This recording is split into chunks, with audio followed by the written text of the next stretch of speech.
भगवान श्री कृष्ण और भगवान परशुराम जो कि दोनों ही भगवान विष्णु के अवतार है। वहीं पर जो भगवान परशुराम है वो भगवान विष्णु के जो कि छठे अवतार है, जो कि त्रेता युग में आए थे और जिन्होंने 21 बार धरती को क्षत्रिय विहीन कर दिया था।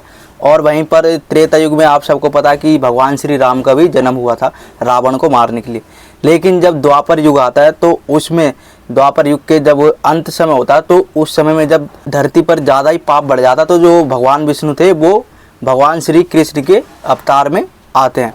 अब भगवान श्री कृष्ण जो कि बचपन से ही जितने भी दैत्य असुर होते हैं उन सबको मारते हुए आ रहे थे। जो भगवान श्री कृष्ण होते हैं वो जो गुरु सांदीपनी होते हैं उनके पास शिक्षा ग्रहण करने के लिए चले जाते हैं। कहा था कि जो श्री कृष्ण जब वहाँ पर होते हैं तो जो भगवान परशुराम होते हैं कहा था कि वो वहाँ पर एक समय में आ जाते हैं।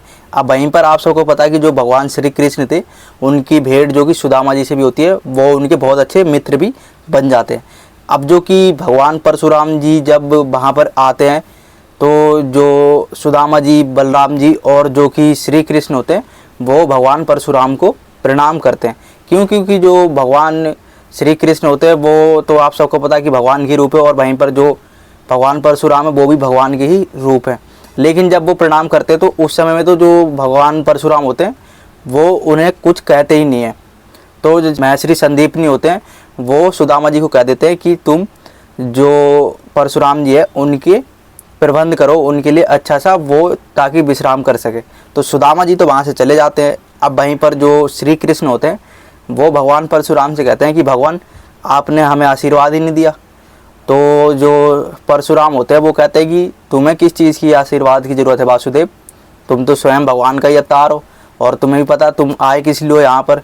और भगवान श्री कृष्ण आप सभी को पता है कि वो आए इसलिए थे ताकि जितने भी धरती पर अधर्मी है उन सब का नाश कर सके।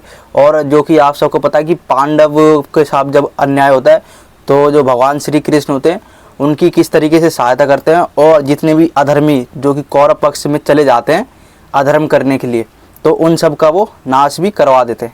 अब कहा जाता है कि जो भगवान श्री कृष्ण है उनको जो सुदर्शन चक्र होता है जो कि भगवान परशुराम होते हैं वो भेंट पे देते हैं। क्योंकि जो भगवान परशुराम थे वो कहते हैं कि ये लो तुम्हारा अस्त्र वासुदेव, तुमने लीलाएं बहुत कर ली, अब अपने युग को संभालो और अपना कार्य करो। क्योंकि भगवान श्री कृष्ण आए ही इसलिए थे। तो कहा था कि जो भगवान परशुराम थे वो भेंट के तौर पर आशीर्वाद में भगवान श्री कृष्ण को सुदर्शन चक्र दे देते हैं। और जो सुदर्शन चक्र होता है आप सबको पता है कि वो कितना घातक और शक्तिशाली अस्त्र है जिससे कि सबका नाश करना संभव है, जो कि भगवान शिव के त्रिशूल के समान है और जो वज्र इंद्रदेव का उसके समान है। तो कहा जाता है कि जो भगवान परशुराम होते हैं वो जो श्री कृष्ण होते हैं उनको बोलते हैं कि वासुदेव ये रहा तुम्हारा सुदर्शन चक्र, अपने युग को संभालो और पहले तुम मथुरा जाओ। वहाँ पर जो कि श्री कृष्ण थे, जो कंस था जो उनका उसने वध कर दिया था भगवान ने, तो जो जरासंध जो कि ससुर था उसका कंस का, अब वो जो मथुरा था वहाँ पर बार बार प्रहार कर रहा था, वहाँ पर बार बार आक्रमण करने लग गया था। तो ये भगवान परशुराम होते हैं श्री कृष्ण को यही कहते हैं कि तुम पहले तो वहाँ जाओ और उनकी स्थिति ठीक करो।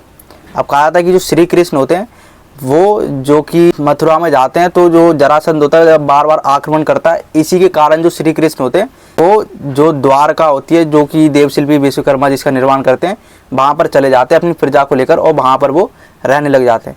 और आपने देखा हो कि जो श्री कृष्ण को जब सुदर्शन चक्र मिलता है तो श्री कृष्ण जब कहा था कि पांडवों का राजस्वी यज्ञ चल रहा होता है तो वहाँ पर जो शिशुपाल होता है जो कि रिश्ते में भगवान श्री कृष्ण का भाई होता है, अब वो वहाँ पर जैसी जो युधिष्ठिर श्री कृष्ण को अग्र पूजा के लिए बुलाते हैं तो जो शिशुपाल होता है वो बहुत ज़्यादा चिढ़ जाता है कि तुम इसको अग्र पूजा के लिए बुला रहे हो। क्योंकि श्री कृष्ण आप सबको पता है कि बचपन से छल करते हुए आ रहे थे, अपनी लीलाएं करते हुए आ रहे थे।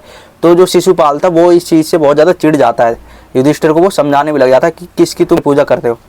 तो जो शिशुपाल होता है वो भगवान श्री कृष्ण को बहुत उल्टा भला हर चीज़ वो बोलता है और जो कि भगवान श्री कृष्ण होते हैं वो बार बार उसे समझाते भी लेकिन वो नहीं मानता। जैसे ही शिशुपाल के 100 अपराध पूरे होते हैं जो भगवान परशुराम जी ने उन्हें सुदर्शन चक्र दिया होता है, उसी सुदर्शन चक्र से ही वो जो शिशुपाल होता है उसका वध कर देते हैं। और इस तरीके से जो भगवान परशुराम होते हैं जो श्री कृष्ण को सुदर्शन चक्र भी दे देते हैं। और उसके बाद जो कि महाभारत शुरू होती है उसमें वो ज़्यादा तो यूज़ करते नहीं सुदर्शन चक्र का, लेकिन भगवान परशुराम से उनको सुदर्शन चक्र भेंट के तौर पर मिल जाता है, जो कि भगवान विष्णु के खुद अवतार है। और वहीं पर जो कि श्री कृष्ण है वो ही भगवान विष्णु के ही अवतार हैं। तो भगवान परशुराम उन्हें सुदर्शन चक्र दे देते हैं ताकि वो अपने युग को, जो द्वापर युग है, उसको संभाल सके और धर्म की स्थापना कर सके।